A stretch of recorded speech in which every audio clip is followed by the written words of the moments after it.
రాజమండ్రిలో ఏబిఎన్ ఆంధ్రజ్యోతి ఆధ్వర్యంలో నిర్వహించిన సంక్రాంతి ముత్యాల ముగ్గుల పోటీలకు విశేష స్పందన వచ్చింది. షిరిడి సాయి జూనియర్ కళాశాల ఆవరణలో నిర్వహించిన ఈ ముగ్గుల పోటీల్లో పెద్ద సంఖ్యలో మహిళలు, యువతులు పాల్గొన్నారు.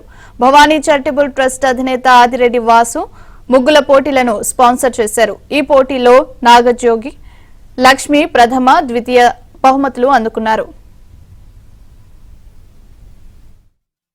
ఏబిఎన్ ఆంధ్రజ్యోతి వారి ముగ్గుల పోటీలు నిర్వహించడం వల్ల నాకు చాలా ఆనందంగా ఉంది. అందులో నాకు మొదటి బహుమతి వచ్చింది. చాలా చాలా సంతోషంగా ఉందండి.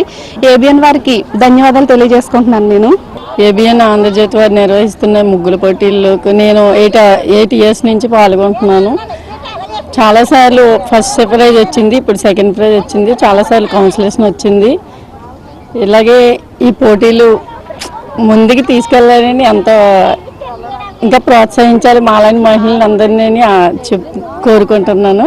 ఏబిఎన్ స్టార్ట్ అయిన కాడ నుంచి కూడా మేము ముగ్గులు పెడుతున్నామండి. అప్పటి నుంచి కూడా ఇలా ఎంకరేజ్ చేసినందుకు మా కళని ఇలాగా చూపించుకుంటున్నాను. మాకు చాలా చాలా ఆనందంగా ఉంది. ఇంకా ఇలాంటి పోటీలు మరింత ఇదిగా చెయ్యాలి. విజయవాడలో కూడా చాలా బాగా చేస్తున్నారు. అవి కూడా మాకు చాలా ఆనందంగా ఉంది.